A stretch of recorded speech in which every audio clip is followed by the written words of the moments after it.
Bismillahirrahmanirrahim. Assalamualaikum warahmatullahi wabarakatuh. Alhamdulillahirabbil alamin. Alhamdulillahi hamdan katsiran tayyiban kama amar. Asyhadu an la ilaha illallah wahdahu la syarikalah wa asyhadu anna Muhammadan abduhu wa rasuluhu la nabiyya ba'dah. Nahmadullaha ta'ala wa huwal mahmud wa huwa lil hamdi ahl wa nashkuruhu wa huwal mashkur wa huwa lisyukri ahl. Allahumma salli wa sallim wa barik ala sayyidina wa habibina wa nabiyyina wa azimina Muhammad wa ala alihi wa sahbihi wa man tabi'ahu ila yaumiddin. Rabbi syrah li sadri wa yassir li amri wahlul 'uqdatan min lisani yafqahu qawli. Qala Allah Ta'ala, a'udzu billahi minasyaitonir rajim. Bismillahirrahmanirrahim. Wal 'asr innal insana lafi khusr illa alladhina amanu wa 'amilus shalihat wa tawasaw bil haqq wa tawasaw bis sabr. Teman-teman yang dirahmati Allah Subhanahu wa taala, puji syukur kepada Allah kita malam ini bisa ngumpul lagi di sini belajar bareng walaupun suasananya mungkin tidak terlalu serius seperti di dalam kelas. Niatin aja pertama kita duduk iktikaf di rumah Allah. Itu aja udah luar biasa pahalanya. Sehingga kalaupun misalnya kita duduk di sini terus dengerin tausiah nggak ngerti, tapi insya Allah ngerti karena tausiahnya nggak terlalu berat. Kalaupun kita nggak ngerti, kita tetap pertama udah dapat pahala iktikaf. Dan iktikaf itu pahalanya kata Nabi, fadzalikumur ribat, seperti orang yang berjihad dengan adegan ribat. Ribat itu kalau di zaman Nabi mengepung benteng musuh dengan waktu yang lama, hari, minggu, bahkan kadang-kadang sampai 1 bulan. Kalau sekarang di Palestina, pasukan perjuangan pembebasan Palestina yang dikenal dengan nama Hamas, mereka ribat di terowongan-terowongan menunggu tentara Israel lewat, itu bisa berbulan-bulan sampai 1 tahun. Itu namanya ribat. Jadi berdiam diri sambil ngepung benteng musuh. Nah, itu salah satu adegan paling membosankan dalam jihad. Kalau ketemu musuh langsung itu jelas. Atau kalau misalnya serang-serangan itu jelas. Tapi kalau ini nungguin. Ngapain kok ditungguin? Kenapa dikepung? Karena salah satu strategi jihad di zaman itu adalah mengepung benteng supaya orang-orang di dalam benteng itu menyerah karena kehabisan stok makanan. Akhirnya mereka nyerah.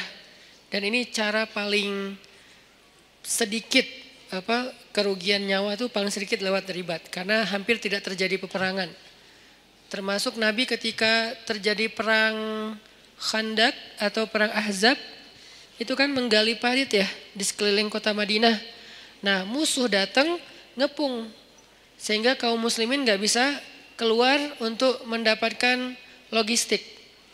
Nah, dalam masa pengepungan itu Allah Subhanahu wa taala mendatangkan angin yang kencang dan dingin sehingga akhirnya pasukan Abu Sufyan atau pasukan orang kafir itu harus meninggalkan pos mereka dan terbukalah jalur akses logistik untuk kaum muslimin. Itu disebut dengan ribat. Dan orang yang melakukan ribat ini terkenal dengan sabarnya. Orang yang melakukan ribat terkenal ahli ibadahnya. Karena kalau mereka dalam kondisi ribat nganggur, apalagi main game, terus habis baterai nggak bawa power bank kan susah ya. Nah, sehingga orang yang ribat itu dia nggak entertain. Entertain mereka itu ketika ribat apa? Tilawah. Entertain mereka ketika ribat apa? Sholat. Karena sholat buat mereka itu entertain, hiburan kalau bahasa lebih sederhananya. Soalnya Nabi SAW pernah bersabda ketika mau sholat asar, Nabi bilang kepada Bilal, ya Bilal, arihna bis sholah. Wahai Bilal, istirahatkan kami dengan sholat. Jadi buat mereka sholat itu istirahat. Nah, ini namanya ribat. Yang mampu melakukan amal ini hanya orang-orang istimewa saja. Yang kekuatan sabarnya luar biasa. Dan ayat ribat itu ada di akhir surat Ali Imran. Ya ayyuhalladzina amanu sabiru wasabiru warabitu. Rabitu ribat. Ya ayyuhalladzina amanu sabiru wasabiru warabitu. Dia level ketiga. Wahai orang yang beriman, bersabarlah. Kita aja masih di level ini nih, belajar sabar. Wasabiru, kuatkan kesabaran. Maksudnya apa? Ini untuk level kedua yang ujiannya nggak habis-habis. Kalau bersabar itu ujian pertama. Misalnya ujian sebutlah sakit. Itu isbiru. Udah sakit, nggak punya duit. Wasabiru. Udah sakit, nggak punya duit, nggak ada yang perhatiin. Nah ini nih wasabiru nih. Jadi bukan hanya isbiru. Jadi kalau ada teman kita sakit, isbir, sabar ya gitu. Tapi kalau gue bukan cuma sakit, fisik tapi. Nah kalau udah masuk ke dalam lebih ini lagi tuh berarti udah wasabiru. Berkali-kali terus saja diuji dengan ujian yang bertubi-tubi. Udah sakit, tadi ditinggalin orang yang dia udah sempat kegeeran. Atau diharkosin, ya harapan kosong gitu kan. Atau teman-temannya pada cuek sama dia, nggak ada yang peduli. Keluarganya jauh, nggak punya uang. Dan segala macam bentuk ujian kalau udah terkumpul atau beruntun datang ke dalam kehidupan seseorang. Maka kalimatnya wasabiru. Kuatkanlah kesabaran. Ini level kedua. Di atas level yang kayak gini, yang ujiannya bertubi-tubi, ternyata ada level warabitu, ribat. Berarti ribat itu lebih daripada sabar dan kuatkanlah kesabaran. Kayak Nabi Ayub itu sabar atau kuatkan kesabaran? Kenapa? Karena ujian beliau bukan cuma sakit. Pertama sakit. Kedua, anaknya satu persatu meninggal. Setiap tahun meninggal satu, setiap tahun meninggal satu. Sampai habis semua anak beliau. Ketiga, hartanya habis. Sampai beliau tinggal di gubuk kecil. Di tempat yang sangat kayak terpencil gitu, kayak terusir gitu. Dan gak punya siapa-siapa. Yang keempat, keluarga besar beliau meninggalkan beliau kecuali istrinya. Sampai pernah saudaranya datang pengen menjenguk Nabi Ayub. Tapi mereka cuman dari luar, gak masuk ke dalam rumah. Kenapa? Mereka ngomong dan kedengaran sama Nabi Ayub. Mereka ngomong, jangan masuk, kenapa? Ntar ketularan. Itu kan menyinggung ya. Kadang-kadang kayak kita kena cacar ya. Kita tahu cacar itu nular. Tapi kita gak rela ada orang ngomong kayak gitu depan kita kan.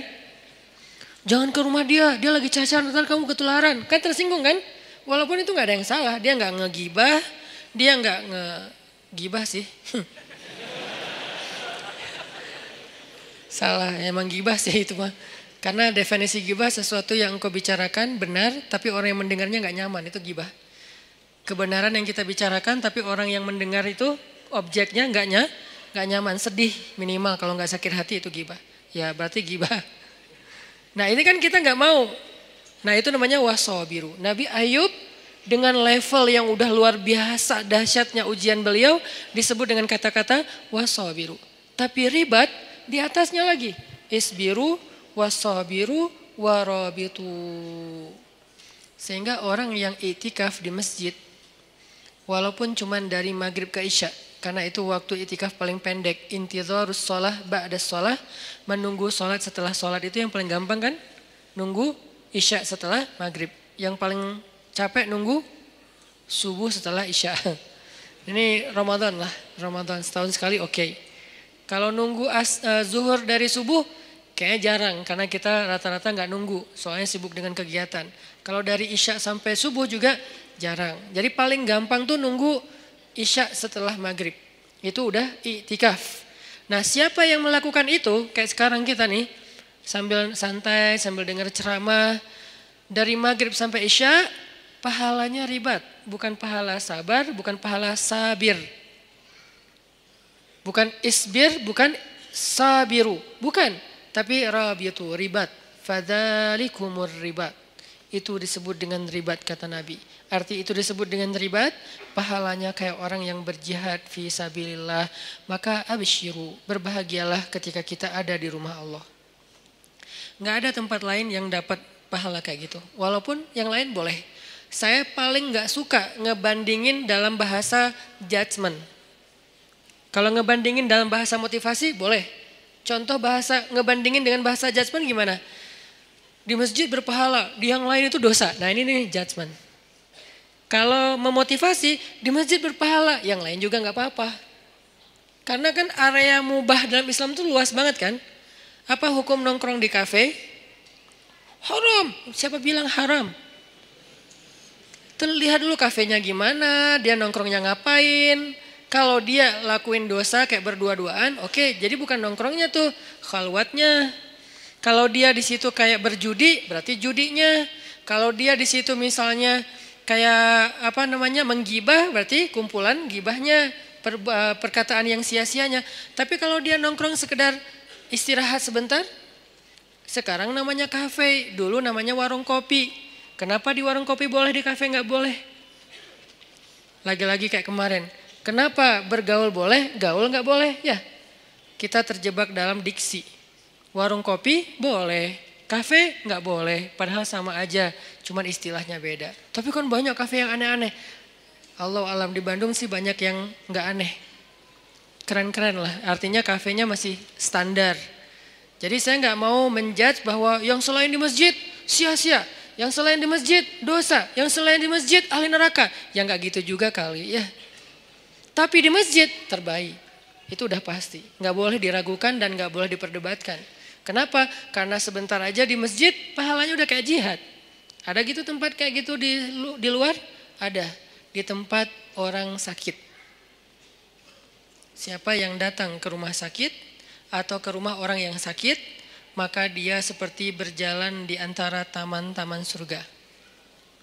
Seperti berjalan di antara taman-taman surga.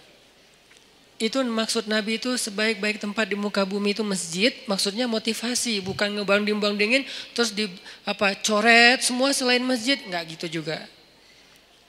Jadi buat teman-teman kadang ada yang nongkrong di mana, saya juga nongkrong. Enggak apa-apa, tapi masjid harus jadi tongkrongan favorit. Yang lain kayak gimmick atau tambahan-tambahan kayak bonus lah ya. Tapi tongkrongan paling favorit itu adalah nongkrong di masjid. Kalau ada yang nanya, di masjid kok nongkrong? Ya nongkrong itu bahasa Arabnya majelis. I'tikaf. I'tikaf itu artinya berdiam diri. Berdiam diri bahasa anak mainnya nongkrong. Ya sama aja. Jadi ini terjemah. 1. Niatin i'tikaf. Niatnya gimana Ustadz? Saya i'tikaf. Udah selesai gitu. Gak perlu ribet-ribet. Gak perlu misalnya harus cari dulu di googling niat i'tikaf, boleh, nggak apa-apa pakai bahasa Arab. Tapi kalau nggak ngerti bahasa Arab, an-niyah fil qalb, niat itu di dalam hati, ya nggak masalah juga. Niatin aja, ya Allah saya lagi i'tikaf di rumah Engkau, izinkan ya saya jadi tamu, diam sebagai tamu. Tamu mah jangan terlalu macoh ya, loncat sana loncat sini, guling-guling. Nah ini mah kalau di rumah kita ada yang kayak gitu gimana? Anak kecil aja, dede, takut pecah inilah apa segala macam. Nah apalagi rumah Allah. Bertamu tenang, saking tenangnya sakinah. Bangun-bangun udah azan isya gitu kan ya.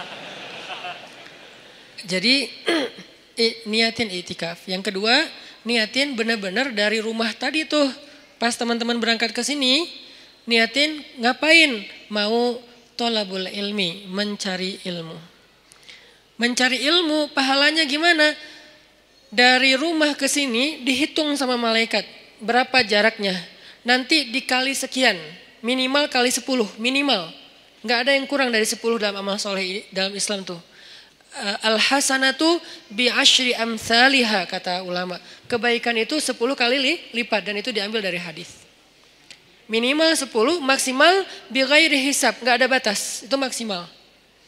Sehingga kalau kita niatin datang ke sini pengen cari ilmu, selain tadi i'tikaf nongkrong di rumah Allah, karena rumah terbaik itu rumah Allah, saya senang aja demen banget nongkrong di rumah Allah, nyaman gitu, dapat rahmat dari Allah. Nah itu udah keren. Satu lagi cari ilmu.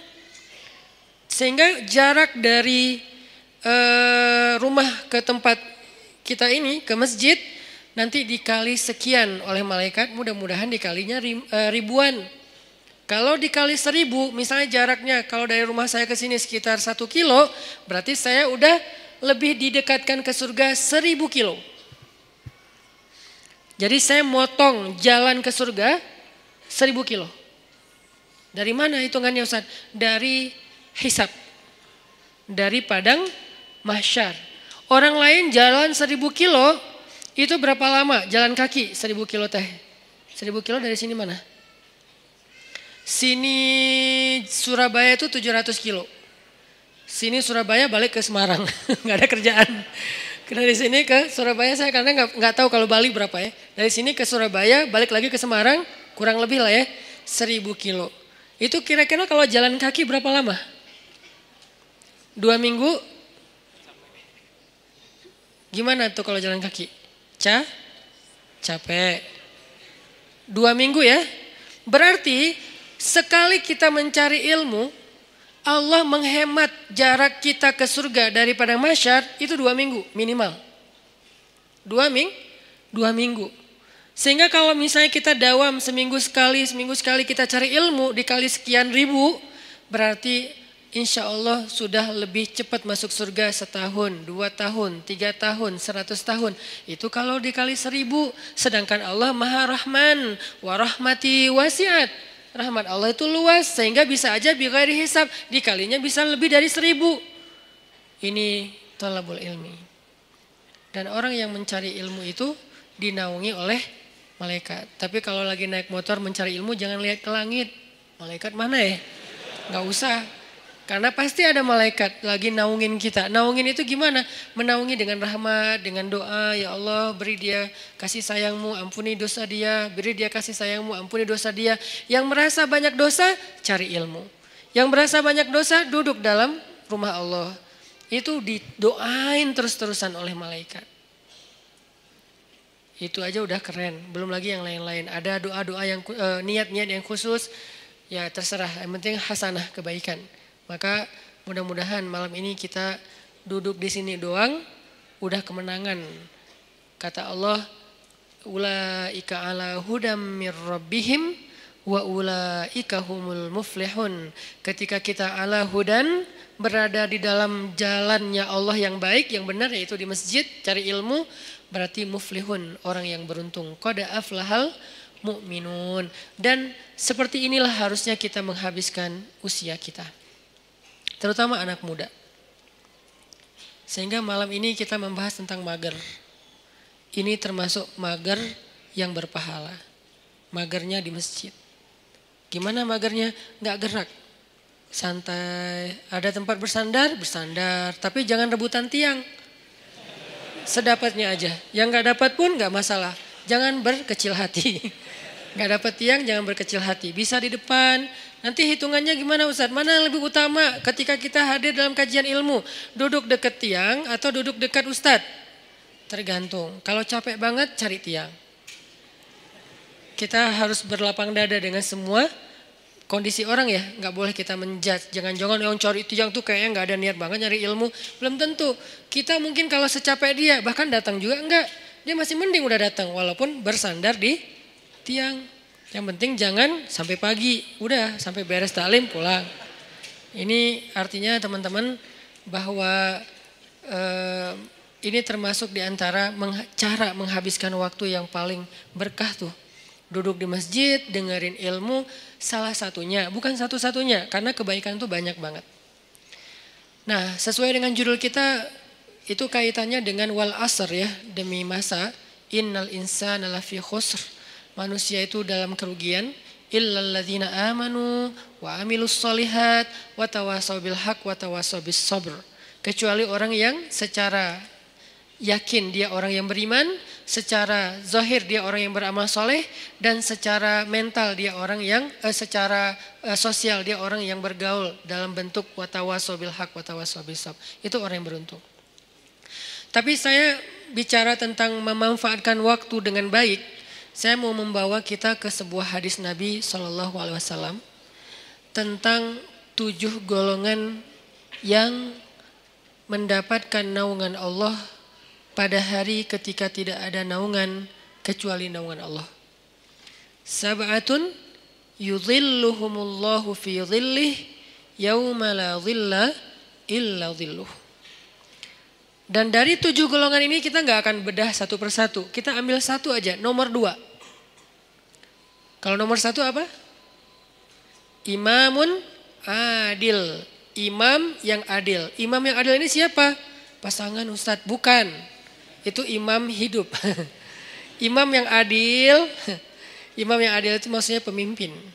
Pemimpin yang adil. Jadi dalam Islam itu pemimpin baru disebut benar itu bukan hanya soleh sendiri. Jadi kalau ngelihat pemimpin jangan ngelihat dia rajin tilawah. Itu urusan dia dengan Allah. Itu personal. Dia rajin tahajud. Itu personal walaupun itu keren. Tapi baru disebut dengan rasyidin. Orang yang lurus ketika dia adil. Dalam Islam itu kalau ngomongin pemimpin itu rata-rata yang dibahas adalah kerjanya adil. Kepada rakyatnya. Bukan, oh itu pemimpin terbaik. Kenapa? Ahli qiyamul lail. Bukan itu babnya. Kalau qiyamul lail bab abid. Bab seorang yang ahli ibadah. Rajin tilawah. Bab hafiz qari. Bab orang yang menjaga Al-Quran. Bab apa lagi? Umroh itu bab mu'tamir. Orang yang memakmurkan Masjidil Haram. Tapi kalau babnya imam, amir, apalagi istilah yang lain, maka yang diambil dari dia itu adalah keadilannya. Apakah dia adil terhadap rakyatnya? Kenapa kok adil? Karena adil ini universal. Dia bukan pemimpin bagi umat Islam saja, tapi dia pemimpin bagi semua orang yang ada di dalam tempat wilayah tanggung jawab dia. Ada muslim, ada non-muslim. Apakah dia berlaku adil kepada siapapun? Adil di sini dengan makna yang sebenar-benarnya. Bukan subjektif, diinterpretasi sesuai dengan kepentingan. Bukan, dengan makna yang sebenarnya. Nah yang kedua, sebelum kita salat isya. Yang kedua, yang paling penting malam ini akan kita bahas. Syabun nasya'a fi ibadatillah. Pemuda yang tumbuh dalam ketaatan kepada Allah Subhanahu wa taala. Pertanyaannya, siapakah pemuda? Apakah kita masih termasuk pemuda? Kemudian apa yang dimaksud dengan tumbuh dalam ibadah kepada Allah? Saksikan episode setelah sholat isya. Barakallahu fiik. Bismillahirrahmanirrahim. Teman-teman semuanya yang disayang Allah Subhanahu wa taala. Tadi kita membahas tentang niat kita hadir ke sini. Dan itu juga salah satu di antara amal solih dan kebaikan yang kita dapatkan hanya dengan sekedar duduk di masjid. Kalau kita lelah, istirahat di masjid. Kalau kita galau, mengadulah kepada Allah di dalam masjid. Kita punya masalah, mintalah pertolongan Allah di dalam masjid. Jadi masjid itu harus jadi tempat favorit kita. Sebagaimana firman Allah Subhanahu wa taala di surat At-Taubah bahwa di antara ciri orang yang beriman adalah orang yang memakmurkan masjid. Ayat ini kemudian diperjelas dengan hadis, kalau kamu melihat seseorang itu bolak-balik ke masjid rumah, maka saksikanlah kalau dia itu adalah orang yang beriman. Kalau dia beriman, maka dia punya hak mendapatkan semua kebaikan yang Allah janjikan kepada orang yang beriman. Apa janji Allah untuk orang yang beriman? وَبَشِّرِ الَّذِينَ آمَنُوا وَعَمِلُوا الصَّالِحَاتِ أَنَّ لَهُمْ جَنَّاتِ. Allah janjikan untuk mereka jannat. Maka untuk mendapatkan jaminan memperoleh surga, jadikanlah diri kita punya ciri-ciri khasnya orang yang beriman. Salah satu di antara ciri khas orang beriman, dia senang ke masjid. Dia tidak perlu tinggal di masjid, tapi dia senang untuk datang ke masjid. Ini artinya bukan hanya sholat 5 waktu, mencari ilmu, sekedar istirahat, nongkrong, tilawah, sholat duha. Walaupun tidak ada keharusan sholat duha atau sholat sunnah itu di masjid. Karena emang ada sunnahnya sholat sunnah itu di rumah. Tetapi tidak masalah kita lakukan di masjid juga. Nanti di rumah ada bagian sholat sunnah-sunnah yang lain. Nah, berkaitan dengan judul kita mager pada malam ini, saya pengen ngangkat hadis tentang 7 golongan yang mendapatkan naungan Allah di padang mahsyar. Hari ketika nggak ada lagi naungan, arti nggak ada naungan, kita nggak akan nemu pohon di sana. Karena dalam konteks literasi Islam yang disebut dengan naungan itu nomor 1 tuh pohon. Kita nggak akan nemu pohon di padang mahsyar. Karena semua areanya satu bumi yang ukurannya 1000 kali lebih besar daripada bumi tempat kita tinggal sekarang. Dan namanya tetap bumi. Bumi mahsyar namanya. Kalau di akhir surat Ibrahim Allah nyebutnya Yauma tubaddalul ardu ghairal ardi was samawat. Hari ketika bumi yang lama sudah berganti dengan bumi yang baru. Earth yang lama berganti dengan earth yang baru. Earth yang baru itu disebut dengan Ardul Mahsyar. Kita nyebutnya padang mahsyar. Dalam teks Arab disebutnya Ardul Mahsyar. Terjemahan yang lebih tepatnya bumi mahsyar, planet mahsyar. Ukurannya 1000 kali lebih daripada ukuran bumi yang sekarang.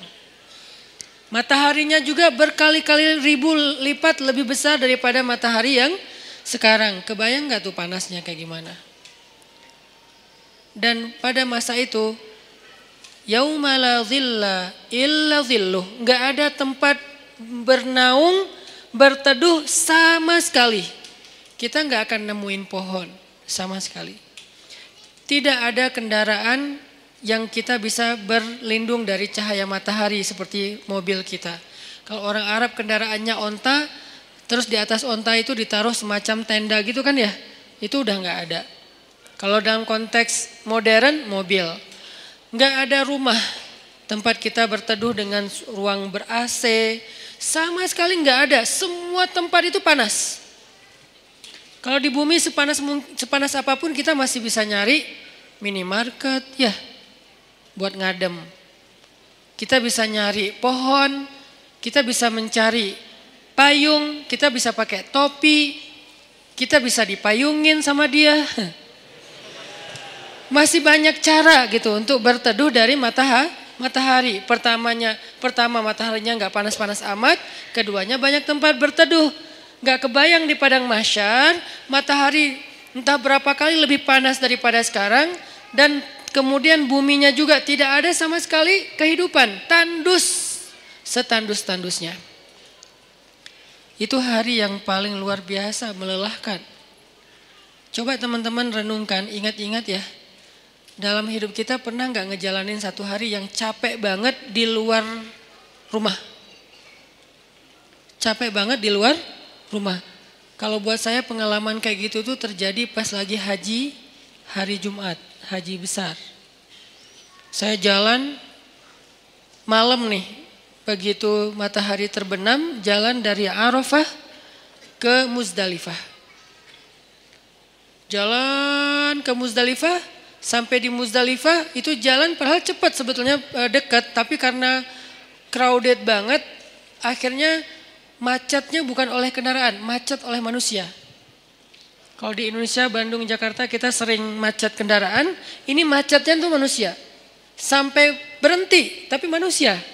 Coba, kalau berhenti kendaraan masih mending, bisa pakai motor, bisa jalan kaki lebih cepat naik mobil daripada naik mobil. Ini orang tapi macet, berhenti. Sampai di Muzdalifah itu udah tengah malam. Padahal kalau normalnya paling juga sejam. Sampai Muzdalifah tengah malam.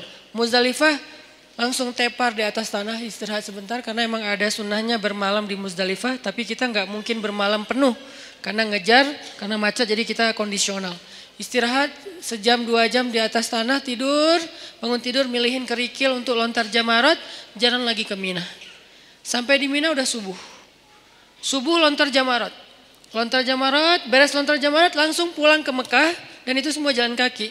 Pulang ke Mekah buat tawaf ifadah. Nah itu sampai di Mekah itu udah menjelang zuhur. Tawaf nggak usah jalan, berhenti aja, berdiri aja gitu. Itu kita tawaf sendiri, dibawa oleh arus. Jadi tawafnya gini, 7 putaran, gitu aja, muter. Karena ke bawah arus saking padatnya manusia. Lalu beres tawaf yang kayak gitu kondisinya, udah jalan dari kemarin maghrib sampai siang nih jalan terus, tidur baru 2 jam itu juga nggak jelas. Kemudian balik lagi ke Mina, karena harus masuk Mina sebelum matahari terbenam. Kalau masuk pas matahari udah terbenam, nanti kena denda. Akhirnya kita ngejar balik lagi ke Mina, perjalanan sekitar 3 jam lebih. Itu adalah hari yang paling melelahkan dalam hidup saya di luar rumah. Dan padang mahsyar kalau dibandingkan dengan itu tuh bukan kerikil lagi, lebih kecil dari kerikil kepayahannya, gak ada apa-apanya. Padang mahsyar lebih dahsyat dari itu. Jalannya bukan setengah hari kayak saya cerita tadi. Jalannya bisa 100 tahun, bisa 1000 tahun, bisa sekian puluh ribu tahun. Itu jauhnya benar-benar jauh. Gak ada kendaraan, benar-benar gak ada kendaraan. Gak ada naungan, benar-benar gak ada naungan. Tandus setandus-tandusnya. Itu yang disebut oleh Nabi, yauma la dhilla illa dhilluh. Gak ada naungan sama sekali kecuali naungan Allah. Cuman satu-satunya tempat kita berteduh, gak akan kepanasan, gak akan kepayahan, cuman berada di bawah naungan Allah. Masalahnya cuman ada 7 komunitas yang masuk ke dalam naungan itu. Sisanya enggak. 7 komunitas ini pun ternyata saringan dari orang mukmin, saringan dari orang Islam. Jadi bukan masalah yang penting saya udah Islam, enggak. Dari orang Islam sendiri masih disaring lagi benar-benar yang spesial. 7 golongan kalau bahasa resminya, 7 komunitas, 7 geng kalau bahasa anak nongkrongnya, cuman ada 7 kelompok. Salah satu dari 7 kelompok itu nomor 2-nya adalah syabun nasya'a fi ibadatillah. Pemuda yang tumbuh dalam ibadah kepada Allah atau dalam ketaatan kepada Allah. Pertanyaannya, apa definisi syab atau pemuda? Secara usia dalam Islam pemuda itu usia di bawah 40 tahun. Itu syab. Secara status belum menikah. Kalau udah menikah Ustadz, udah bukan syab. Karena ujiannya nggak seperti yang belum menikah. Beda, saya pernah ngerasain. Berat. Apalagi ada satu teman saya kemarin baru ditinggalin mantan. Mantannya nikah. Ngirim pula hasil video-video sama fotonya ke dia. Langsung udah nggak terkontrol. Langsung kita pegang rame-rame. Jangan sampai dia nyari tower. Nyari tower, ngapain lo? Mau benerin Ustadz ada yang rusak. Pura-pura ternyata mau loncat. Nah ini nih namanya ujian. Ujian ketika kita belum menikah, ujian di usia muda di bawah 40 tahun. Kalau belum menikah tapi udah di atas 40 tahun, beda lagi. Usianya di bawah 40 tahun, secara status belum menikah. Karena kalau udah menikah, dia udah ngerasain ketenangan, sakinah. Litaskunu ilaiha. Supaya kalian cowok-cowok merasa tenang kepada perempuan. Udah tenang. Tapi kalau sebelum menikah, itu zulzilu. Zulzilu itu kalau dalam bahasa kita tuh gempa dengan skala 9,8 skala Richter. Itu zulzilu tuh. Sampai ada ayat zulzilu iza zulzilatil ardu. Dan yang tahu banget ayat itulah jomblo. Zilzal, kehidupannya itu terguncang luar biasa. Ngelihat orang semuanya kayak dia paling sengsara di muka bumi. Ngelihat setiap orang tuh deg-degan. Ngelihat cewek deg-degan. Apalagi ngelihat ceweknya crowd kayak gini gitu ya. Baru masuk di depan mall, aduh saya kok deg-degan ya. Zulzilu, guncangannya tuh luar biasa. Kalau yang udah sakinah, santai. Karena di sebelahnya ada istri. Kalau nggak ada istri, deg-degan juga. Intinya mah Beda ujiannya, karena beda ujiannya maka beda pula rewardnya. Al jaza ala qadril masyaqqah. Balasan Allah itu tergantung beratnya beramal. Buat yang masih sendiri beramal itu lebih berat. Kenapa? Karena zilzal dalam di batinnya itu kenceng. Godaannya tuh banyak. Mikirin itu nggak jelas apa yang dipikirin. Karena ya gitu kondisinya tuh antara kayak nggak ada kejelasan status. Apalagi dia udah sendiri digantung. Kan lebih nggak jelas lagi ya. Saya gimana? Berat statusnya. Nah ini nih ngeri banget ujiannya. Kalau dia nggak pegang Allah, dosanya itu bisa udah 1, 2, 3 dosa-dosa besar itu beruntun bisa dia lakuin. Udahlah kayak gitu, nggak tahu harus melampiaskan kepada yang halal, dia tinggal di antara kelompok masyarakat yang tidak terjaga, yang penuh fitnah, tinggal di kos-kosan, kos-kosannya campur cewek cowok, dan di situ itu anak-anak yang mungkin belum semuanya pada paham agama atau taat beragama, sehingga biasa aja ngobrol, keluar dari kamar itu pakai daster biasa.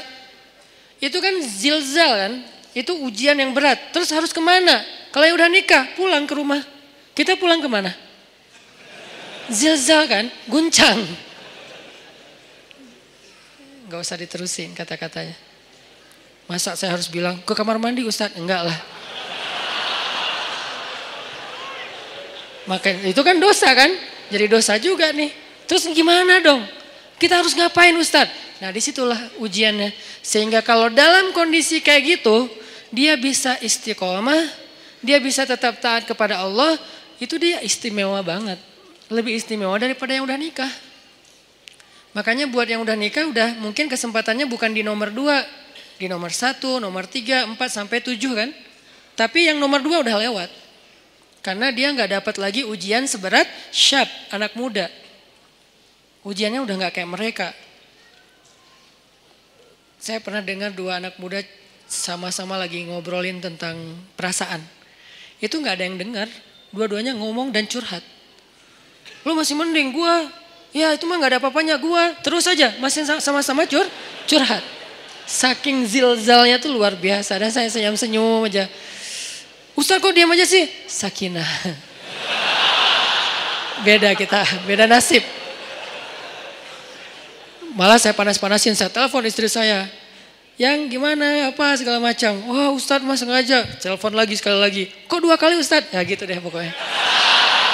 Wah makin zilzal mereka. Sampai ini kenapa Ustaz kita lagi gempa ya? Ini nih ujian anak muda. Makanya karena diuji kayak gini, akhirnya ya kalau dia bisa tetap istiqomah, konsisten, komitmen dengan batasan syariat, maka dia istimewa di sisi Allah. Dan juhdun, pengorbanan dia untuk menjaga diri dalam kondisi yang berat kayak gitu, itu yang Allah hargain nanti di padang mahsyar. Kesini wahai anak-anak muda, kumpul. Yang mengikuti jejak Yahya alaihi salam, yang mengikuti jejak Maryam radhiyallahu anha. Karena mereka 2 simbol, satu lagi Yusuf alaihi salam.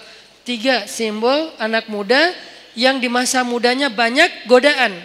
Yusuf digoda, Yahya digoda, Maryam digoda, tapi istiqomah tidak berbuat dosa sampai Allah menentukan kebaikan setelahnya. Kebaikan Yusuf akhirnya menikah juga. Kebaikan Yahya akhirnya syahid. Kebaikan Maryam akhirnya diberikan anak tanpa punya suami. Allah menentukan nasib yang berbeda-beda. Tapi semasa mereka diuji, 3-tiganya itu simbol dari istiqomah. Benar-benar istiqomah. Keren banget tuh 3-tiganya. Maryam saking istiqomah, hampir gak kenal cowok dalam hidupnya. Hampir gak kenal cowok dalam hidupnya. Yusuf saking istiqomah, itu digoda sama cewek di dalam ruangan. Dan ceweknya itu bukan cewek biasa. Bukan hasil editan pas ketemu kok beda. Enggak. Ini cewek benar-benar cantik. Enggak diedit. Emang benar-benar cantik. Dan insya Allah semua ada di sini. Daripada mereka tiba-tiba pulang satu persatu ntar ya. Kok sepi di atas? Sebel sama Ustadz. Ini cewek benar-benar cantik. Cantiknya itu diakui. Jadi kayak Miss Mesir lah. Bertahun-tahun dia dapat piala Miss Universe, malah bukan Miss Mesir lagi. Itu cantiknya cantik beneran, sampai direkam kecantikannya di dalam banyak riwayat. Dan dia udah nutup pintu, manggil Yusuf, Yusuf ke kamar, beresin kamar kotor. Datang aja Yusuf dengan polosnya, bawa kemoceng, bersih-bersih. Pas sudah masuk kamar, ditutup pintunya dari dalam, dikunci. Ceweknya datang ke Yusuf, itu cewek ditaksirin, dikecengin semua orang cowok-cowok yang ada di Mesir. Semua berandai-andai, seandainya saya jadi suaminya, seandainya saya jadi suaminya. Yusuf sekarang ada di dalam kamar berdua sama cewek itu. Yusuf juga bukan cowok biasa. Semua cewek se-Mesir juga, seandainya saya istri Yusuf, seandainya saya. Jadi dua nih selebgram Mesir. Maksudnya semua orang tertarik kepada mereka, saking keren-kerenah. Cowoknya keren, ceweknya kerenah, dua-duanya keren lah. Ini dua orang yang keren nih berkumpul di satu ruangan, dikunci, dan ceweknya tuh rawadathu. Rawadat itu ngegodain. Gimana Ustaz? Gak usah diimajinasikan. Cukup kayak gitu aja pokoknya. Dipanggil mungkin, tapi gak sampai berbuat dosa ya. Dipanggil atau kesini wahai Yusuf, aku mencintaimu, nggak ada siapa-siapa, kamu nggak usah khawatir, aku akan rahasiakan apa yang terjadi hari ini di sini dan segala macam. Wah itu udah luar biasa. Wahammat bihi, dia tuh bergairah kepada Yusuf dan Yusuf normal. Kalau nggak normal nggak ada ujian. Maaf saya nggak tertarik sama cewek, nggak ada mas, nggak ada ujian. Jadi nggak perlu diteladanin kan, karena dia tidak wajar. Tapi Yusuf ini normal. Apa dalil bahwa Yusuf normal? Wahamma biha.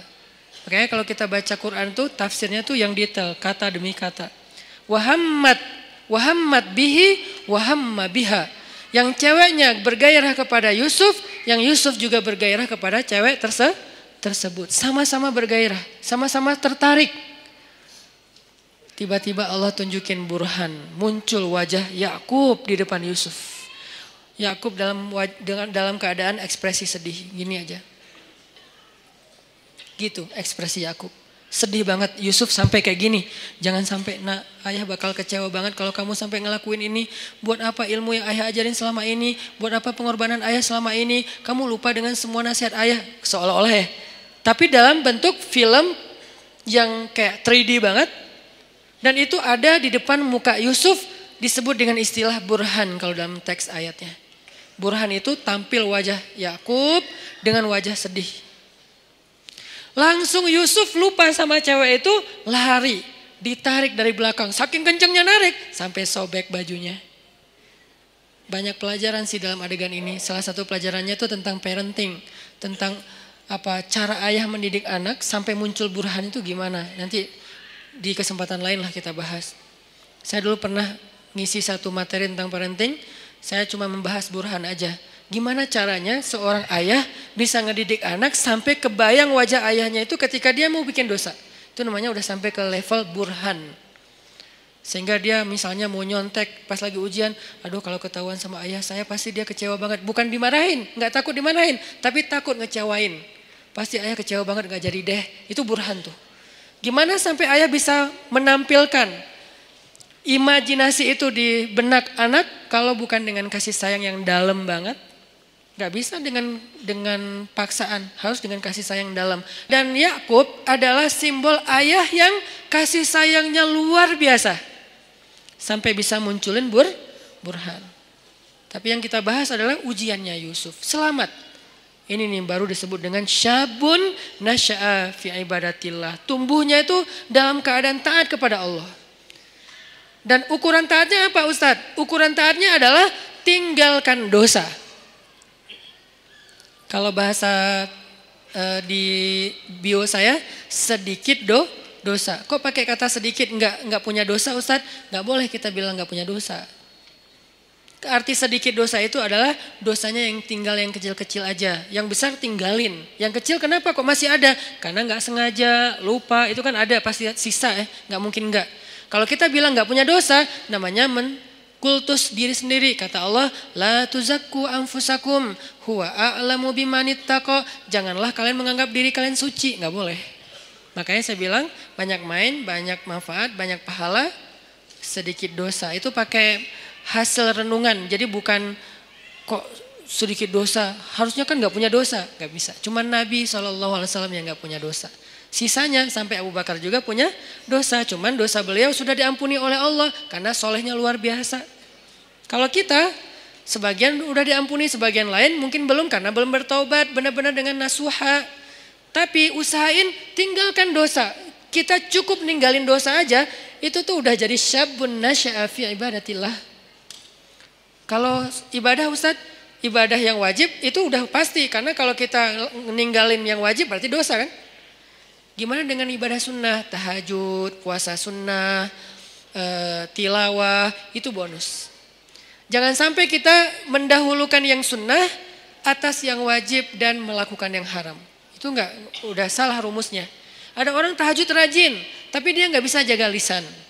Ada orang tahajud rajin, tapi dia nggak bisa jaga pandangan. Yang disebut dengan syabun nasya'a fi ibadatillah dalam konteks hadis tadi, dia usahain sedikit mungkin dosanya, tinggalin dosa. Terutama dosa-dosa yang berhubungan dengan godaan di masa muda.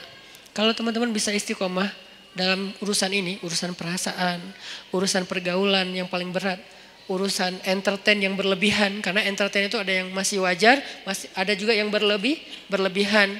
Urusan apa lagi? Dosa-dosa maksiat seperti minum, kemudian pakai drugs dan seterusnya. Atau mungkin the new drugs itu pornografi dan seterusnya. Ini bisa ditinggalkan. Udah sampai kapan Ustadz batasannya? Antara dua batasannya. Batasan status berarti menikah, batasan usia berarti 40 tahun. Kalau udah lewat 40 tahun insya Allah ujiannya gak seberat di bawah 40 tahun. Kalau kita bisa jaga diri di masa itu, pergaulan, perasaan gimana Ustadz? Jangan terlalu mudah jatuh hati kalau belum halal. Ustadz itu kan gak disengaja, jangan diikutin. Kadang-kadang dia emang gak disengaja, munculnya itu dari setan. Yuwaswisu fi sudurinas. Ih cantik ya, udah jangan diterusin, jangan dibahas. Begitu kita sekali klik, udah kita dibahas, maka itu jadi sebuah episode. Jadi episode yang panjang dan endingnya air mata dan penyesalan. Biasanya. Jangan dibahas. Ustadz membahas, kan ini nasihat. Saya nggak lagi ngebahas bab-bab yang detail kayak gitu. Karena saya ini ngomong based on pengalaman ya. Karena semua kita pernah merasakan masa-masa muda yang gejolak tadi, zilzalnya, guncangannya kencang banget. Itu tuh kalau ada kayak gitu jangan diterusin. Jangan berpikir ada orang yang dia nggak punya pacar berarti dia nggak normal. Enggak, dia normal. Cuman dia nggak mau nerusin. Emang dia nggak pernah kepikiran kayak apa tertarik dengan seseorang? Tertarik kalau dia normal. Cuman nggak diterusin, nggak mau dibahas, nggak mau diingat-ingat. Caranya dia menyibukkan dirinya dengan hal-hal yang positif. Bisa proyek sosial, bisa juga spiritual. Proyek sosialnya bantu orang, bikin proyek-proyek yang sifatnya healthcare kayak atau kemanusiaan kayak atau apalah, atau proyek yang sifatnya spiritual ya kayak ke masjid, itikaf, tilawah, mumpung masih muda ya udah gua ikut program hafal Quran. Itu menyibukkan diri biar nggak sempat kepikiran yang kayak gitu-gitu. Kan kalau udah ngafal Quran habis semua tuh energi pikiran kita buat ngafalin Quran. Ya udah paksain aja diri kita datang ke sebuah lembaga penghafal Quran yang udah kayaknya mungkin paling nyaman, ada banyak. Mungkin kalau di Pemuda Hijrah ada teras tahfiz gitu ya. Datang, saya pengen daftar. Saya sungguh-sungguh pengen daftar. Udah bisa baca Quran belum? Ya udah mulai dari baca Quran dulu. Ya udah saya daftar tahsin, belajar tahsin. Sibukkan. Udah sibuk kayak gitu nggak sempat kepikiran lain. Kalau masih kepikiran berarti kurang sibuk. Kalau masih kepikiran berarti kurang sibuk. Cari lagi sampai sibuk. Sampai nggak sempat mikir. Itu baru namanya nasya'a, tumbuh. Jadi kalau kita bedah kata demi kata, syabun artinya tadi udah jelas pemuda. Sekarang nasya'a itu tumbuh. Artinya tumbuh itu menghabiskan waktu. Arti tumbuh menghabiskan waktu, menghabiskan usia, menghabiskan harinya. Berarti daily activity-nya apa? Daily life-nya itu apa? Kita sibukin daily life kita dengan semua yang membuat kita gak sempat mikirin dosa. Gimana caranya? Pilih dari 3 kesibukan secara value-nya. Satu, menyibukkan diri dengan yang wajib. Gimana menyibukkan diri dengan yang wajib Ustadz? Sholat 5 waktu, biar sibuk ke masjid. Kalau nggak ke masjid kan nggak terlalu sibuk ya. Tinggal wudhu, sholat di tempat kita berada. Jadi kan nggak terlalu sibuk kan. Tapi kalau biar sibuk, takes time dan lumayan effortnya lebih, wudhu ke masjid. Terus sampai di masjid, insya Allah auranya beda tuh. Ketimbang kita di tempat kita doang. Ini saya nggak ngomongin hukum, saya ngomongin motivasinya, fadlnya, keutamaannya. Apa? Ditasji' kalau dalam bahasa Arabnya. Ditasji' kepada kebaikan. Sibukkan, nasya'a itu menyibukkan diri dengan sesuatu yang membuat pertumbuhannya itu semuanya atau nggak semuanya pun mayoritasnya positif. Daily life kita tuh mau diapain? Yang wajib, ibadah misalnya. Yang wajib orang tua misalnya, berbakti sama orang tua. Itu udah lumayan tuh ngambil waktu kita, jadwalin. Kalau misalnya kita ngerantau, telepon, WA, jadwalin kalau kita dekat sama orang tua tuh datang ke orang tua, ada waktu bersama dengan orang tua ngapain gitu. Keluarga kalau dengan orang tua plus dengan adik kakak atau apa, pokoknya keluarga ini silaturahim kan. Kalau bahasa lebih ini lagi, silaturahim, jalin, sibukkan dengan yang wajib. Ustadz, yang wajib udah sholat 5 waktu, telepon orang tua, tilawah sehari minimal 2 lembar, minimal itu wajib. Di atas itu sunnah, sejuz normalnya, idealnya sejuz, minimal 2 lembar lah sehari. Udah Ustadz, masih banyak waktu kosong, yang sunnah. Sibukkan dengan yang sunnah. Yang sunnah apa? Ya tadi kalau ibadah yang sunnah sifatnya sholat sunnah, puasa sunnah, tilawah tambahan dari target 2 lembar, apalagi zikir. Ustadz, nggak semua yang sunnah saya sanggup sekaligus karena kan kita nih bukan orang yang keren-keren amat ya Ustadz. Oke, nggak apa-apa. Nggak, yang wajib 10%, oke? Yang sunnah 20%, masih sisa berapa? 70%. Habiskan buat yang mubah, boleh. Karena yang wajib dalam kehidupan kita kan gak banyak kan sebetulnya. Yang sunnah lebih banyak dari yang wajib. 20%. Atau yang wajib 20%, yang sunnah 30%. 50%-nya mubah. Arti mubah apa? Enggak berpahala, tapi juga enggak dosa. Dia enggak berpahala, tapi juga enggak dosa. Emang boleh Ustaz? Ya boleh lah. Makanya Islam itu luas. Syumuliyatul Islam. Orang banyak ngebahas Islam itu dari sisi satu bab doang nih. Parsial banget, wajib aja. Jadi seolah-olah Islam itu cuma ada satu kata, harus, itu doang. Atau 2, harus dan haram. Udah. Jadi hidup kita tuh kayak berat banget ya, harus ya. Kalau nggak haram ya, nggak ada pilihan. Karena yang dibahas dari Islam itu parsial banget, cuman bagian kecil. Sementara ada bagian yang begitu luas dalam kehidupan kita 24 jam, itu nggak dibahas. Yang dibahas yang wajib, ke masjid. Tapi kan kita nggak tinggal di masjid kan realitasnya. Gimana kalau kita udah selesai sholat, ngapain lagi Ustadz? Nah berarti kita bahas bab mubah. Mubah, nggak dosa, nggak berpahala. Apa? Entertain. Ketemu temen, nongkrong, tapi nongkrongnya dijaga. Atau yang lebih positif dan tetap dia mubah, main itu dalam kalau bahasa saya maksudnya itu olahraga ya. Cuman kita kalau nyebut olahraga kesannya kayak berat gitu kan. Kayak ada beban, main aja lah. Tapi yang penting berkeringat, itu olahraga sebetulnya. Cuman main. Kenapa disebut main? Biar sesuai dengan hobi. Jangan dipaksain harus nge-gym semua. Nggak semua orang senang nge-gym, cari treadmill mungkin mahal. Ya udah lari aja keliling komplek. Kalau perlu nanti kita mudah-mudahan di masjid kita ke depan ada banyak tempat shower kayak di bandara yang ultimate, yang di Terminal 3 kan ada tempat shower tuh. Kalian ke masjid mah lari aja. Jalan kaki minimal. Sampai di masjid udah siapin handuk kecil, kalau mau jangan pakai handuk, bawa kanebo. Tapi kanebo yang bagus ya, bukan kanebo pas digosok gini kulitnya nempel di kanebo atau kanebonya nempel di kulit misalnya. Kanebo yang bagus ya, karena itu paling praktis. Kalau ini saya tahunya dari teman, kalau ke laut gitu kan kita sering mandi tuh, habis berenang mandi, habis main air mandi pastinya. Kalau bawa handuk nggak sempat kering, udah mandi lagi tuh. Akhirnya kita bawa kanebo yang bagus, beli di salah satu tempat yang terkenal teh. Nah, terus pakai kanebo ke masjid sama baju kaos ganti yang biasa lah ya, sama parfum apa misalnya kesukaan kalian. Nah mandi itu segar banget loh, sholat maghrib habis olahraga, habis mandi, kan keren ya. Segar banget, di masjid disediain shower. Buat cowok-cowok buat mandi. Ceweknya gak usah lari. Cewek mah ada tempat sendiri, zumba kayak apa gym, apa yang bagian cewek lah, minimal gym. Ini olahraga main mubah, tapi dia bisa menjaga kita dari dosa. Jadi yang menjaga kita dari dosa itu bukan cuma astagfirullah, astagfirullah, astagfirullah. Oke, tapi kita nggak bisa astagfirullah 24 jam kan? Yang bisa menjaga diri kita dari dosa, sholat 2 rakaat. Iya, tapi kan kita nggak mungkin sholat 24 jam, ya, harus realistis. Waqi'i, harus realistis. Tapi juga tetap masali, tetap ideal. Banyak orang yang idealis tapi kurang realistis. Terlalu realistis jadinya nanti apa? Memudah-mudahkan, tasayyub. Makanya dalam Islam tuh nggak boleh kita terlalu idealis, perfeksionis, disebut dengan takalluf.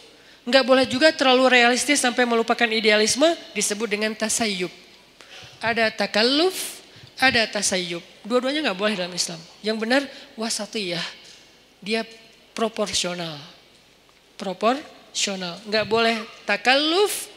Kenapa nggak boleh takalluf? Allah sendiri yang bilang, la yukallifullahu nafsan illa wus'aha. Allah tidak mentakallufkan, tidak membebankan. Artinya takalluf itu terlalu membebani diri. Jangan juga tasayyub yang terlalu meringan-ringankan masalah. Semua jadi boleh. Maka bermainlah di tengah. Di tengah di sini maksudnya bukan terombang-ambing, bukan, proporsional. Yang wajib dilakukan, tapi kan tetap nggak mungkin 24 jam wajib. Yang sunnah dilakukan, tapi itu bonus-bonus. Maka sebagian besar usia kita itu ternyata dihabiskan untuk porsi yang ibahah, yang mubah. Apa dalilnya? Salah satu dalilnya adalah kaidah fikih. Al-aslu fil asya ibahah. Dasarnya segala sesuatu adalah boleh. Dasarnya segala sesuatu adalah boleh. Berarti habiskan. Nasya'a, tumbuhnya itu dalam hal-hal yang dibolehkan Allah. Tapi juga bukan berpahala. Dan juga tidak berdosa. Gak apa-apa. Olahraga, nyalurin hobi, ke bengkel kayak ngulik mesin atau apa. Kalau cewek lebih ke apa skillnya cewek apa mungkin. Skill cowok apa, life skillnya dibangun terus. Supaya dia ketika nanti jadi punya pasangan, life skill dia itu bermanfaat untuk pasangannya. Kalau cewek, life skill seorang cewek yang lebih identik tuh apa? Life skill seorang cowok itu lebih identik tuh apa misalnya? Kita belajar life skill, itu mubah. Dan dulu sahabat banyak yang mengasah sisi life skill mereka dengan berdagang, dengan bertani. Sehingga ketika ada sebagian sahabat yang berkebun datang ke Nabi nanya soal perkebunan, Nabi bilang apa? Kalian lebih ngerti tentang masalah skill perkebunan daripada saya. Karena itu urusan dunia. Udah kalian ulik aja sendiri. Saya cuma ngasih batasan, jangan curang, jangan apa, batasan nilai. Tapi secara teknis kalian lebih ngerti. Udah aja kembangin. Yang seneng komputer, belajar startup digital. Sekarang lagi era startup. Anak-anak muda Indonesia tuh harus ngerti startup. Supaya dia dominan, eksis di dunia digital. Supaya enggak terus-terusan jadi orang yang ikut program orang, ngedownload. Tapi harusnya dia bisa bikin orang ngedownload program dia yang hobinya di komputer. Yang hobinya apalagi kembangin produk-produk aplikasi sosial media yang versi yang lebih lebih ketimuran atau apalah istilahnya supaya dipakai. Karena itu sesuatu yang chance-nya besar loh di zaman sekarang. Banyak hal yang bisa kita kembangin. Itu maksudnya nasya'ah, tumbuh. Arti tumbuh itu dia punya sesuatu yang semakin bermanfaat dari dirinya untuk orang lain, growing. Secara skill dia growing, secara mental dia growing, secara fisik dia growing, tumbuh. Maryam alaihissalam tumbuh. Sehingga Allah menyebutnya dengan istilah apa? Di surat Ali Imran. Fataqabbalaha rabbuha biqabulin hasan wa ambataha nabatan hasan wa kaffalaha Zakaria. Allah menerima Maryam dengan penerimaan yang baik. Menerima di mana? Untuk punya kamar di Masjidil Aqsa. Yang tadinya nggak boleh perempuan punya ruang di Masjid Al-Aqsa menurut tradisi Yahudi. Bukan agama Yahudi, tradisi Yahudi. Kalau agama langit dari dulu laki-laki dan perempuan itu sama-sama dihargai. Ketika agama ini mulai dirubah, maka nilai ini juga berubah. Sampai orang Yahudi bukan lagi punya agama, punya tradisi.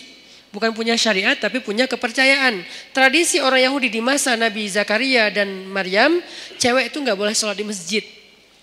Jadi kalau ada yang bilang Islam itu tidak mengangkat kehormatan perempuan, berarti dia nggak ngerti Al-Quran. Dia nggak belajar sejarah, dia asal ngomong.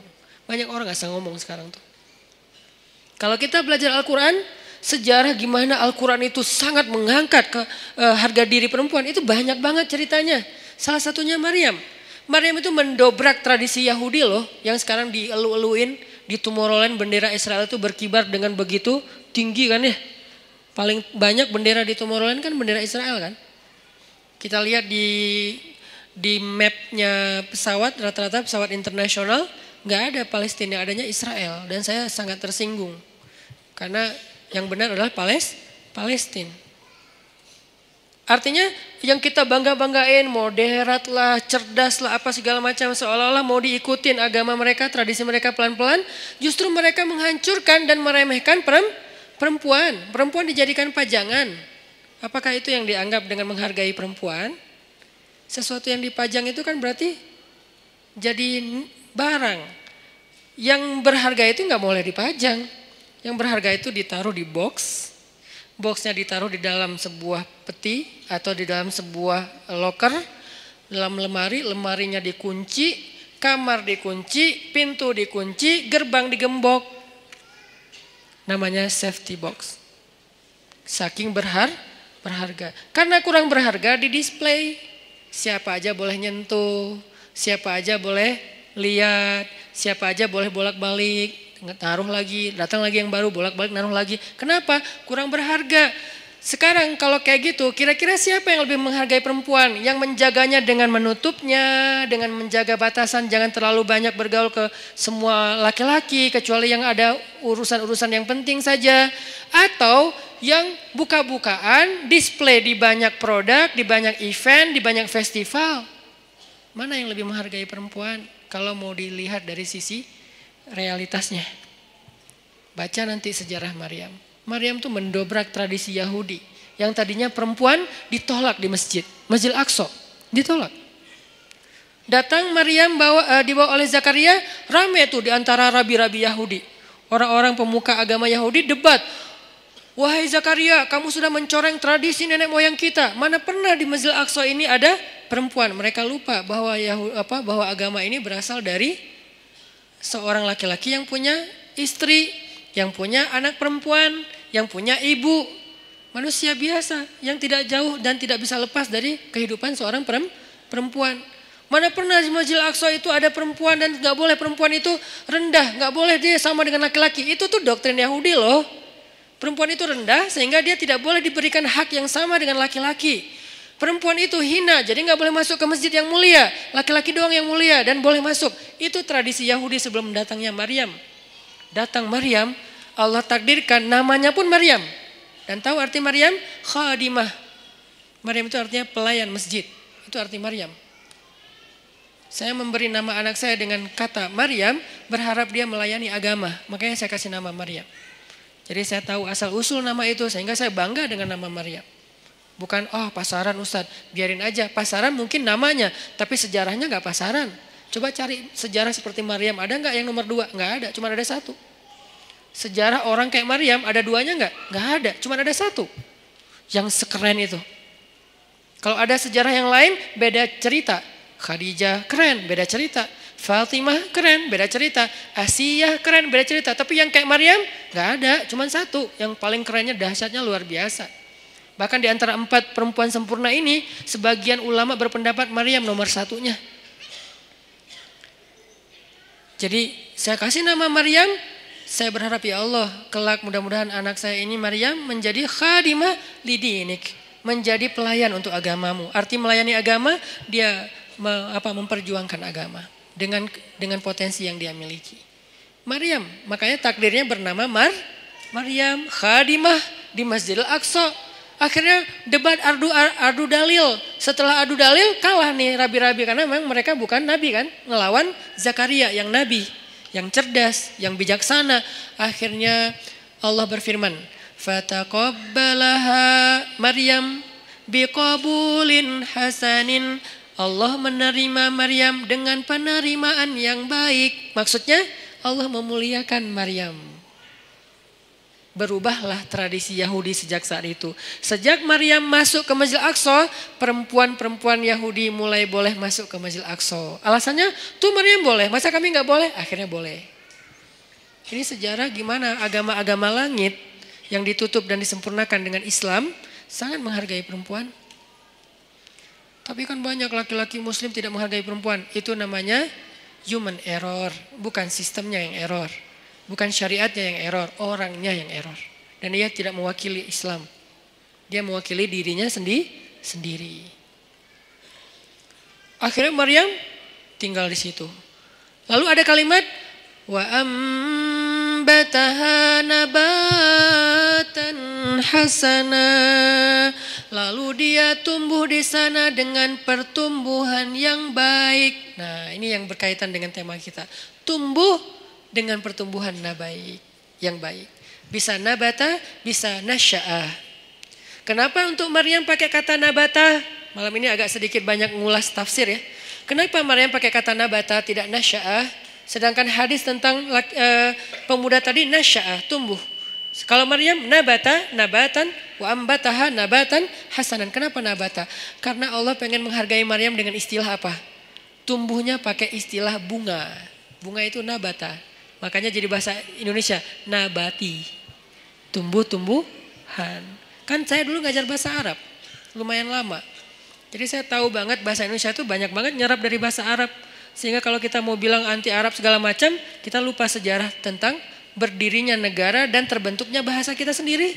Bahasa kita itu dibentuk oleh ulama. Buktinya banyak bahasa Arab di dalam bahasa kita. Banyak banget, 80%-nya bahasa Arab. Bahkan bahasa Sunda sebagiannya bahasa Arab. Ya, kalau saya pergi ke Kalimantan tuh saya bilang, kalian tahu nggak Katulistiwa itu bahasa apa? Bahasa apa Ustaz? Sanskerta? Bukan, bahasa Arab. Khatul istiwa. Khat artinya garis, istiwa artinya lurus. Garis lurus yang membentang di bumi. Kita nyebutnya bukan khatul istiwa, katulistiwa. Karena kita nggak bisa bilang kha, jadilah ka. Katulistiwa. Kita nggak boleh lupain sejarah. Cuman ini nggak perlu jadi perdebatan. Karena di sini nggak ada ruang debat, saya sampaikan. Tapi di sosmed saya nggak mau ngomong kayak gini. Debat, nggak penting. Tapi ini bagian dari taskif kita. Nabatan. Allah tuh pengen menghargai Maryam, maka disebut dengan nabatan. Bahasa kita nabati, artinya tumbuh-tumbuhan. Tumbuh-tumbuhan di sini artinya bunga. Maryam itu kata Allah, kamu itu bunga wahai Maryam. Kamu itu bunga.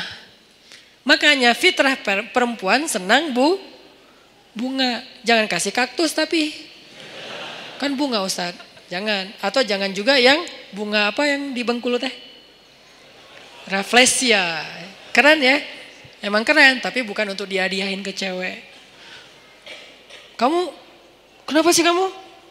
Enggak, ini bunga buat kamu. Aduh kok gini sih? Nah, bunga namanya juga bunga bangkai. Jangan kasih bunga, ya apalah. Tapi boleh yang asli, boleh yang sintetis. Biar gak layu.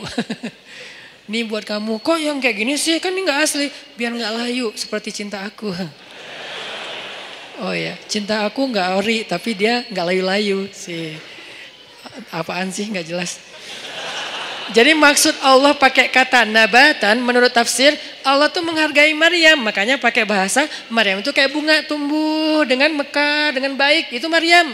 Tapi korelasinya dengan pembahasan kita, Maryam itu tumbuh dan tumbuhnya dalam bi'ah solihah namanya. Apa arti bi'ah solihah? Lingkungan yang baik. Berarti pelajaran kedua tentang tumbuh yang bisa nanti dapat naungan di padang mahsyar. Biar kita termasuk orang yang gak mager adalah cobalah cari bi'ah solihah. Carilah lingkungan yang baik. Kalau gitu kita gak boleh gaul sama orang yang gak baik. Boleh, tapi kita jadi ada dua. Ada kebutuhan kita, ada lebih ke share-nya kita. Kita kalau mau sharing, mau giving, mau berbuat baik, cari orang yang belum baik untuk kita ajak baik bareng. Tapi kita sendiri juga belum baik-baik amat sehingga kita butuh yang mengajak kita lagi nih. Semua orang saling mencari dua itu tuh. Satu project untuk dia beramal soleh dengan mencari teman-temannya yang belum hijrah, ajak hijrah. Tapi kalau gaulnya sama itu doang, lama-lama kita lemah. Cari juga bi'ah solihah yang bisa ngajak kita, yang bisa ngingetin kita. Watawasau bil haq, watawasau bis sob. Bi'ah solihah namanya. Cari pertemanan. Gimana cari, ini lebih ke teknis ya. Gimana cara cari teman yang bisa jaga iman kita. Karena kata Nabi, almar'u ala dini khalili, seseorang itu agamanya tergantung temannya. Cari, serius nyarinya. Kepoin. Jadi kalau belum halal gak usah nyari orang yang mau dipacarin. Mending cari orang yang mau disahabatin. Sahabatnya dunia akhirat. Yang nanti di padang mahsyar dia nanya kita. Ya Allah, kemana sahabat saya yang dulu ikut taklim bareng? Kemana sahabat saya yang sering ngingetin tahajud? Kemana sahabat saya yang ini? Kata Allah, dia di pintu neraka. Bentar lagi mau masuk tuh. Ya Allah, saya bersahabat karena engkau dengan dia di dunia. Selamatin dia, boleh gak saya tarik dia supaya gak masuk neraka? Ya Allah, saya selamatin. Boleh, cari aja. Langsung dia kejar ke neraka. Nyari secepat mungkin dia ke pintu neraka. Ngomong ke malaikat, dia sahabat saya yang ini di mana orangnya? Itu tuh bentar lagi mau dimasukin. Ayo sini, jangan masuk dulu. Akhirnya dikeluarin. Ada apa? Kamu sahabat saya? Iya, kita kan dulu bareng ke TSB. Emang masih disebut Ustaz istilah-istilah kayak gitu? Masih. Apa yang kita rasain di dunia itu masih kita sebut. Dan gak diganti istilahnya loh. Kita masih ngomong kayak gini banget kita ngomong. Kita kan Rabu malam sering ikut taklim bareng kan? Iya. Dan seringnya kita di depan halaman kan? Iya. Kenapa? Karena kita nungguin yang lain pulang nanti kita boncengin bayar. Boleh lah. Yang penting dia pernah ke masjid bareng. Ya udah, terus apa gimana nih? Allah memberi izin saya untuk menyelamatkan kamu dari neraka. Masuk. Nah, ini orang kayak gini harus dicari. Dia tuh nemenin kita di dunia dan akhirat loh. Lebih penting daripada pacar. Kecuali pacar halal. Kalau pacar halal udah gak ada lah yang bisa dibandingin ya. Udahlah terbaik itu mah. Tapi kalau ini mah beda project. Pacar halal kan untuk membahagiakan kita ya. Kalau ini untuk menyelamatkan kita. Bukan membahagiakan. Mungkin dia gak akan ngebahagiain kita. Jangan berharap kita bahagia bareng dengan dia. Aneh. Ustaz saya udah bahagia dengan dia. Aneh ya. Dia nyelamatin agama kita. Maksudnya nyelamatin kita dari dosa. Nyelamatin kita dari pas lagi kayak futur, istilah anak-anak aktivis teh. Futur itu pas lagi down ya, drop imannya itu dia nyelamatin. Caranya gimana? Cari orangnya yang agamanya bagus. Arti agamanya bagus, dia tuh kayak lebih stabil kesolehannya daripada kita. Walaupun dia bukan orang yang suci. Kalau dia berbuat salah sesekali jangan langsung pundung. Wah ternyata sama aja, udahlah saya cari yang lain. Nggak ada orang yang suci. Susah nyarinya dan gak akan ketemu. Mau balik lagi ke zaman Nabi, gak mungkin. Jadi cari orang yang lebih stabil ibadah atau agamanya dari kita. Ada orang kayak gitu, udah pegang tuh. Deketin dia. Bujuk dia biar dia mau bersahabat dengan kita. Bujuk pakai apa aja, kasih hadiah kayak bantu dia ketika dia ada masalah. Saya punya teman kayak gitu beberapa orang. Sengaja saya pegang banget tuh. Salah satunya ada di Tasik. Yang dulu sempat tinggal di Bandung, beliau pernah jadi supir angkot. Kemudian ketemu saya di Masjid Al-Latif, kemudian kenalan. Beliau jadi curhat, saya kerja di angkot sekarang udah mulai agak susah dapat pelanggannya, udah sepi angkot sekarang Ustaz. Ya udah, yuk kita usaha yang lain, bikin usaha bareng dia, jual pulsa yang 60 cabang itu bareng dia. Biar dia terdongkrak lah ke penghasilannya. Udah gitu main di mobil, jual beli mobil bekas juga bareng dengan dia. Sampai akhirnya dia jual kue keliling pakai motor. Motornya saya hadiahin motornya. Butuh apa? Oh ya kayak lebih enak daripada jual beli mobil bekas. Karena kita beberapa kali jual beli mobil bekas rugi. Gak tahu cara milih mobil, ketipu aja ya. Jadi akhirnya udahlah kita gak usah jual beli mobil bekas gitu ya. Mending kita yang lain aja, apa dong gitu. Akhirnya dia mikir-mikir, dia survei. Udah saya mau jual roti aja naruh-naruh di warung. Kan butuh kendaraan, saya kasih hadiah motor. Gak mahal sih, semampu saya waktu itu beli motor bekas, saya kasih ini Pak pakai aja motornya. Oh alhamdulillah Ustaz, alhamdulillah. Doa, nah doa ini nih yang saya nunggu-nunggu nih. Semoga Ustaz rezekinya bertambah dan segala macam. Benar, langsung Allah buktikan. Semoga makin bahagia, benar. Langsung suamiku keren banget sih. Gitu. Itu tuh kan yang paling berharga ya, dihargain cewek kan. Itu tuh benar. Jadi saya jaga. Dia akhirnya mungkin karena ya Allah yang lebih tahu yang terbaik. Akhirnya dia nggak sukses juga tuh bisnis roti. Pindahlah balik ke kampungnya karena anak istrinya di Tasik. Dia di Bandung kan kasihan ya. Ketemunya cuma 2 minggu sekali. Akhirnya udahlah Pak ke Tasik aja nanti di sana butuh apa saya support. Di Tasik dia jual sayur. Pakai motor yang tadi saya kasih. Terus mau buka warung. Bantuin buka warung. Kenapa? Saya pengen dia ingat saya setiap kali dia punya masalah. Sehingga kelak ketika saya punya masalah di akhirat, dia yang akan bantu saya. Di dunia, kalau dia punya masalah, saya bantu dia. Di akhirat, saya punya masalah, dia bantu saya. Itu prinsip saya tuh. Karena saya tahu ibadah dia. Dia pernah nginep di rumah saya waktu masih di Cimahi. Kan rumah saya tuh di tengahnya ada courtyard. Courtyard. Maksudnya ada ruang terbuka gitu. Ruang terbuka di belakang baru ada kamar buat tamu. Jadi biar gak nyampur dengan ruang utama. Jadi tamunya bebas, istri bebas di rumah. Jadi gak harus pakai hijab terus. Nah malam nih jam 1 malam saya bangun ke dapur dengar orang nangis di belakang. Ngeri kan? Jam 1 malam dengar orang nangis. Ngeri banget kan ya? Itu horor banget loh. Tapi berhubung waktu itu saya penasaran, saya buka pintu dapur, saya ngeliat pelan-pelan, saya buka. Nih pokoknya kalau ada yang aneh gue tendang nih. Buka pelan-pelan udah siap-siap gitu kan. Ternyata dia lagi sholat di courtyard, di ruang terbuka itu. Karena ternyata hobi dia itu sholat di ruang terbuka emang. Tahajud. Dia lagi sholat, nangis dalam sholatnya. Gini.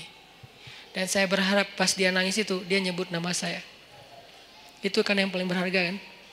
Karena mungkin buat dia, saya paling berkesan dalam hidup dia. Sering nolongin, sering jadi hero lah. Sehingga dia pasti nyebut di dalam doa itu yang saya harapin. Saya ngintip, Masya Allah. Nah ini berarti ini orang nih harus saya pegang nih. Saya tolong dia di dunia nih, biar dia tolong saya nanti di akhirat. Sampai ini minggu depan saya niat mau ke Tasik lagi, mau ngasih dia hadiah karena anaknya mau nikah. Mau ngasih hadiah yang istimewa, biar dia ingat saya. Nanti pas di padang mahsyar saya berharap, ya Allah, itu Ustaz Hanan di mana? Itu tuh masih nggak jelas tuh. Siapa tahu mungkin nasib saya nggak jelas, Allah alam, tapi mudah-mudahan enggak sih ya. Tapi kan kita nggak tahu ya, nggak boleh terlalu kegeeran juga kan. Oh saya kan Ustadz, udah nggak butuh lah yang gitu-gitu. Siapa bilang? Emang Ustadz udah paling suci? Teman-teman aja nggak tahu aib-aib kita karena Allah menutupi aib. Jadi tetap aja nggak boleh kegeeran, tapi juga jangan putus asa. Main di tengah tadi.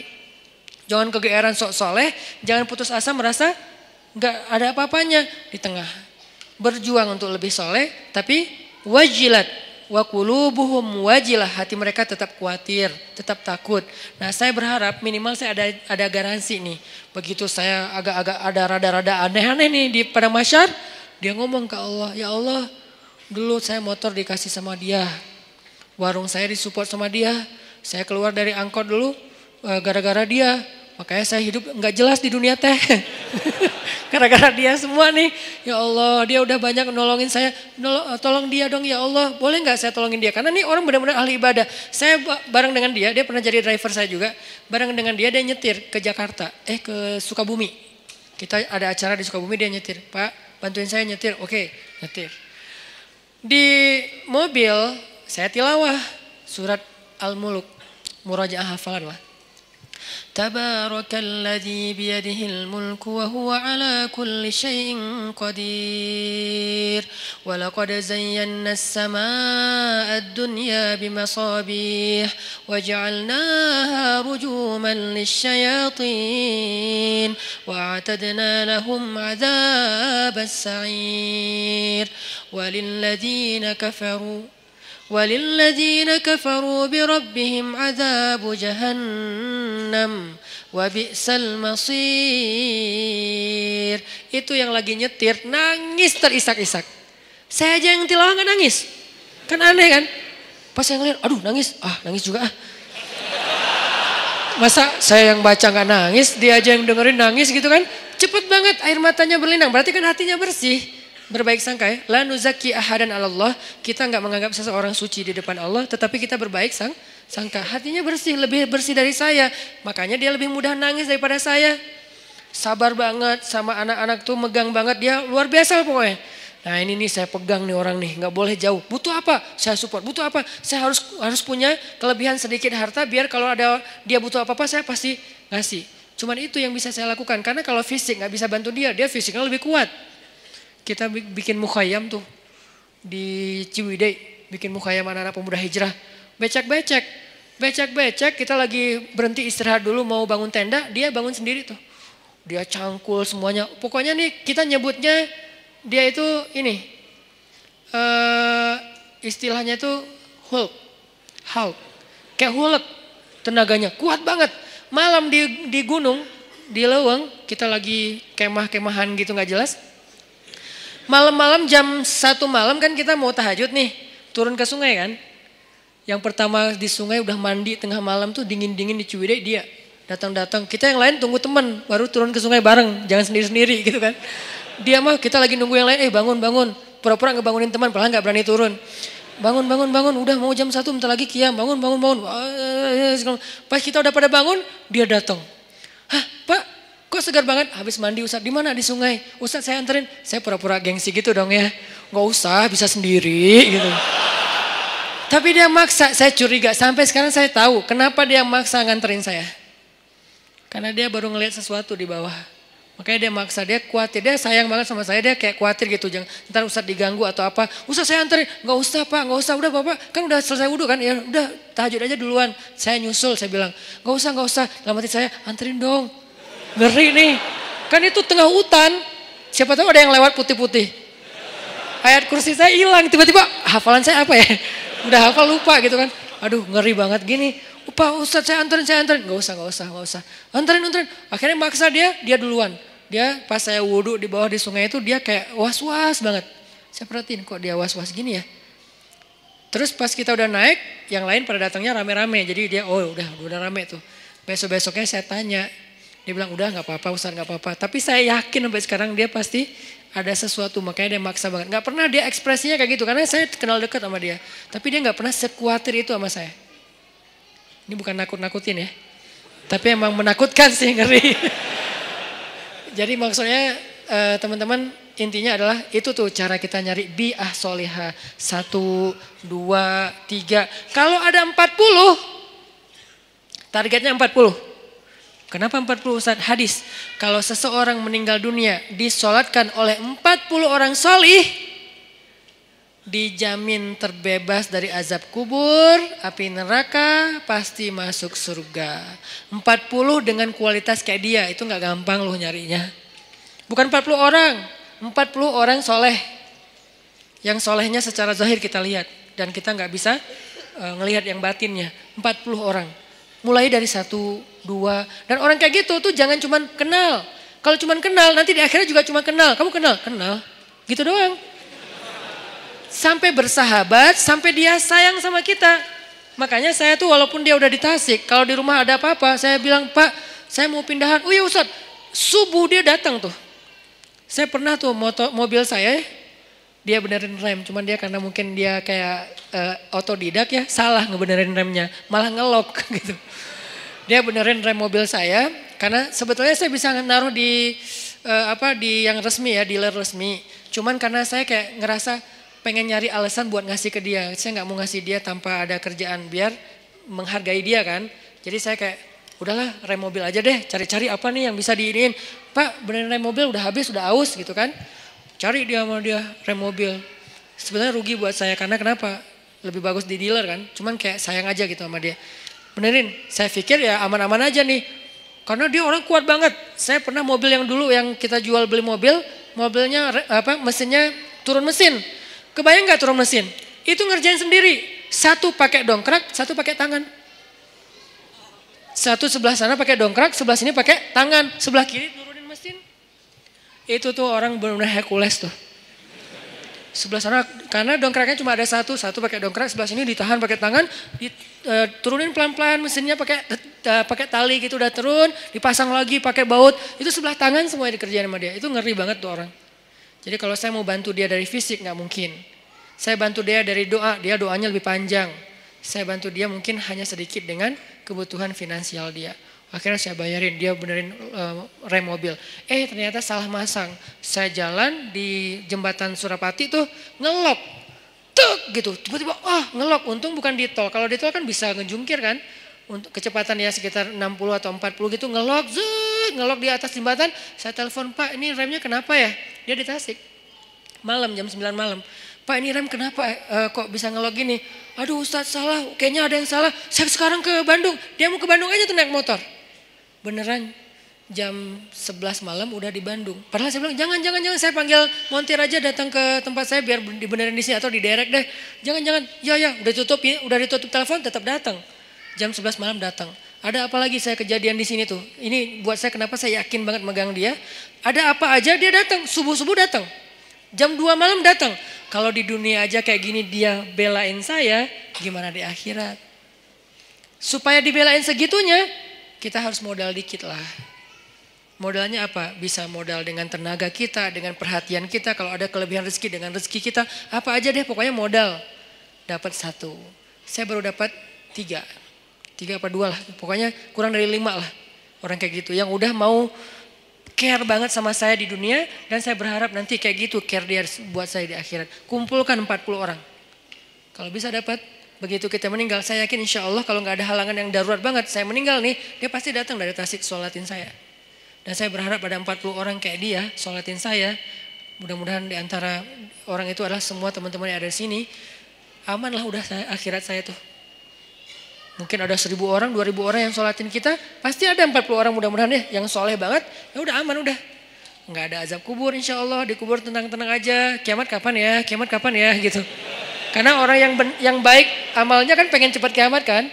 Di dunia kan pengen lama. Kiamat sudah dekat. Jangan ngomong gitu ah. Kalau dikubur please ya Allah tiup sangkakalanya. Pengen cepat gitu. Pengen masuk surga. Ini namanya bi'ah solihah. Mencari pertemanan yang baik. Kayak gitu teknisnya. Yang terakhir, fi ibadatillah. Kalimat fi ibadatillah ini artinya dalam hal yang tidak berbuat dosa. 1, pemuda yang banyak godaan, yang penting istiqomah. Yang kedua, cari lingkungan, tumbuh. Kita habiskan waktu kita dengan hal yang positif, walaupun gak harus semuanya wajib dan sunnah. Dan yang ketiga, ibadah kepada Allah itu tingkatin. Kayak tadi, sibukkan diri kita. Sampai gak sempat mikirin dosa, sibukin. Apa yang bisa bikin kita sibuk? Yang menyenangkan gak apa-apa, tapi yang bukan dosa. Sibukin dengan ketemu teman, sibukin dengan misalnya ngerjain hobi, sibukin dengan olahraga, sibukin dengan main-main yang bermanfaat, sibukin dengan geng, sibukin dengan proyek sosial, naik lagi levelnya sibukin dengan Al-Quran, sibukin dengan ibadah. Pokoknya sibukin diri kita sampai gak sempat mikirin yang macam-macam. Itu baru namanya syabun nasya'a fi ibadatillah. Mudah-mudahan dengan gitu kita udah gak mager lagi insya Allah. Barakallahu fikum. Semoga semua yang ada di sini teman-teman yang soleh dan solehah, kelak di padang mahsyar kita saling kenal, saling memanggil dan saling menyelamatkan, saling menolong. Dan insya Allah semua kita termasuk di antara golongan yang Allah sebutkan orang yang mendapatkan naungan Allah di hari ketika tidak ada naungan kecuali naungan Allah. Allahumma inna nas'aluka ilman nafi'a wa qalban khashi'a wa amalan saliha wa rizqan halalan tayyiba. Allahumma ansuril islam wal muslimin. Allahumma ansuril muslimina fi Palestin. Allahumma ansuril muslimina fi Suriah. Allahumma ansuril muslimina fi Yaman. Allahumma ansuril muslimina fi Rohingya. Allahumma ansuril muslimina fi kulli makan. Allahumma wahid kalimatal muslimin wa wahid sufufal muslimin wa alif baina qulubil muslimin. Allahumma ja'alna minas salihin. Rabbana atina fid dunya hasanah wa fil akhirati hasanah wa qina azabannar. Barakallahu fikum billahi taufiq wal hidayah. Wassalamualaikum warahmatullahi wabarakatuh.